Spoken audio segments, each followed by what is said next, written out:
قد يسأل سائل: ما هو البرزخ الذي عناه الله عز وجل في قوله تعالى: ومن ورائهم برزخ إلى يوم يبعث؟ وما هو اعتقادنا نحن في فكرة البرزخ؟ هل هو من عقيدتنا؟ هل هو من أركان الدين؟ وهل هناك من أنكر أن يكون هنالك برزخ؟ كل هذا بإذن الله سوف نعرفه في هذه الحلقة. البرزخ ليس في الدنيا وليس في الآخرة، إنما هو مكان ما بين الدنيا والآخرة. هو كما يقولون الحاجز بين شيئين، فالبرزخ هو الحاجز ما بين الدنيا والآخرة قبل المحشر، فمن مات فقد دخل البرزخ. وهذا البرزخ يشرف منه أن ينظر منه أهله، أي أهل القبور، أي أهل البرزخ، على الدنيا والآخرة، فلا هم يرجعون إلى الدنيا ولا هم يصلون إلى الآخرة ما لم يأتي وقتها. قال الفراء رحمه الله في قوله تعالى: ومن ورائهم برزخ إلى يوم يبعثون. البرزخ من يوم يموت إلى يوم يبعث. قال رجل في حضرة الشعبي: رحم الله فلانا فقد صار من أهل الآخرة. فقال الشعبي: لا، لم يصر من أهل الآخرة، إنما صار من أهل البرزخ وليس من الدنيا ولا الآخرة. عقيدتنا أهل السنة والجماعة في البرزخ، وهو القبر. القبر هو البرزخ، إما فيه نعيم وإما فيه عذاب. عقيدتنا فيه العقيدة الجازمة التي لا تقبل التهاون ولا الشك، أن هنالك برزخ، وأن هنالك فيه عذاب، وأن هنالك فيه نعيم، وأن المرء يحاسب فيه، وأن النبي صلى الله عليه وسلم كان يستعيذ من عذابه، كما صح عنه أنه كان يقول: وأعوذ بك من عذاب القبر. يقول ابن القيم رحمه الله: قال: ومما ينبغي أن يعلم أن عذاب القبر هو عذاب البرزخ، فكل من مات وهو مستحق للعذاب نال نصيبه منه، قبر أو لم يقبر، لأن هنالك معذرة. بعض الناس يظن أن العذاب لابد أن يكون في القبر الإنسان، لا، حتى لو أحرقوه، حتى لو قطعوه، حتى لو لم يبق منه شيء، بقدرة الله سبحانه وتعالى يجعل له برزخا، ولو كان في البحر، ولو كان في البر، ولو كان في حواصل الطير. فلو أكلته السباع أو أحرق حتى صار رمادا ونسف في الهواء أو غارق في البحر، وصل إلى روحه بل وإلى جسده من العذاب ما يصل كذلك لأهل القبور. فلا يظن ظان أن البرزخ متعلق بتلك الحفرة فقط. البرزخ هو ما بين الحياة والموت، سواء قبر في حفرة أو كان في حواصل الطير كما قلت. مصداق ذلك ما صح عندنا في البخاري: كان النبي يحب أن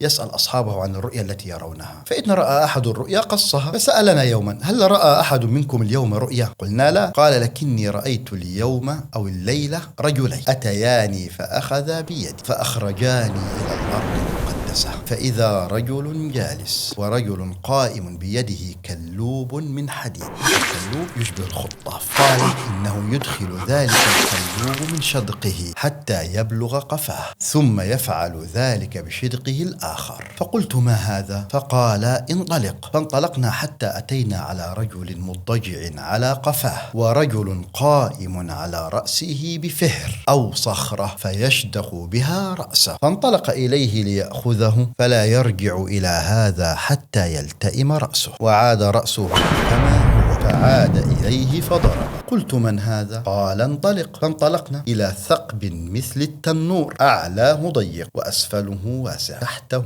نارا، فإذا اقترب ارتفعوا حتى كاد أن يخرجوا، فإذا خمدت رجعوا فيها، وفيها رجال ونساء عراه. فقلت: من هذا؟ قال: انطلق. فانطلقنا حتى أتينا على نهر من دم، فيه رجل قائم على وسط النهر. قال: وعلى شط النهر رجل بين يديه حجارة. فأقبل الرجل الذي في النهر، فإذا أراد أن يخرج رمى الرجل بحجر في فيه، يعني في فمه، فرده حيث كان. فقلت: ما هذا؟ قال: انطلق. فانطلقنا حتى إذا انتهينا إلى روضة خضراء فيها شجرة عظيمة، وفي أصلها شيخ وصبيان، وإذا رجل قريب من الشجرة بين يديه نار يوقدها، فصعدا بي في الشجرة وأدخلاني دارا لم أر قط أحسن منها، ثم أخرجاني منها فصعدا بي إلى الشجرة فأدخلاني دارا هي أحسن وأفضل، فيها شيوخ وشباب. قلت: طوفتمان الليلة فأخبراني عما رأيت. قال: نعم، أما الرجل الذي رأيته يشق شدقه فكذاب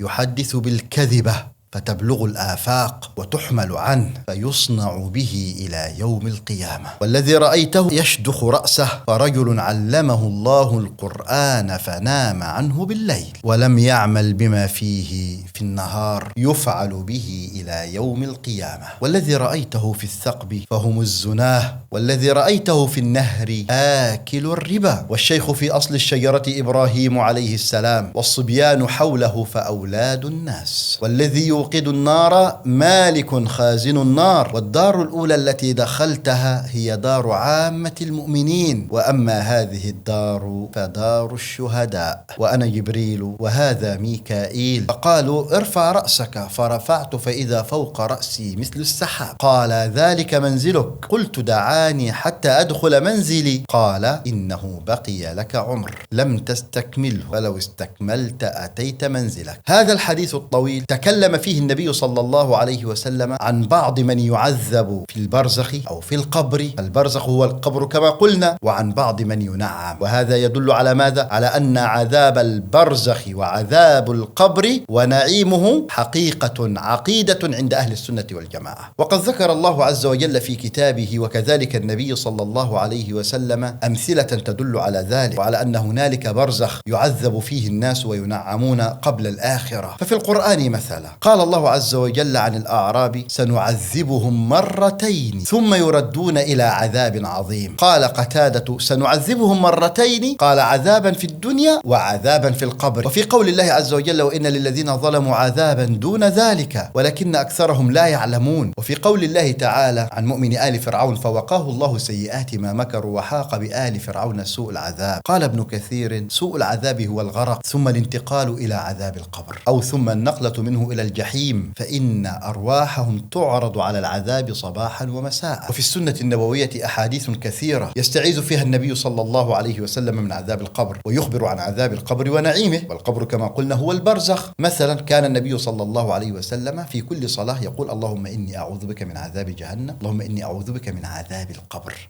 اللهم إني أعوذ بك من فتنة المحيا والممات، اللهم إني أعوذ بك من فتنة المسيح الدجال. ولما مر النبي صلى الله عليه وسلم كما في الصحيح على رجلين فقال لمن هذا؟ من أصحاب هذه؟ قالوا فلان وفلان. قالوا يا رسول الله ناس ماتوا في الجاهلية. فقال رسول الله صلى الله عليه وسلم تعوذوا بالله من عذاب القبر ومن فتنة الدجال إلى آخر الحديث. يبقى هذه الأحاديث التي معنا وقبلها الآيات تثبت يقينا عذاب القبر ونعيمه. لكن هل هنالك فرق تنسب إلى الإسلام أنكرت عذاب القبر؟ هنالك فرق من أهل البدع أنكرت. ما هي أدلتهم أو حججهم وكيف نرد عليها؟ هذا ما سوف نعرفه بإذن الله عز وجل في الحلقة القادمة، فانتظرونا.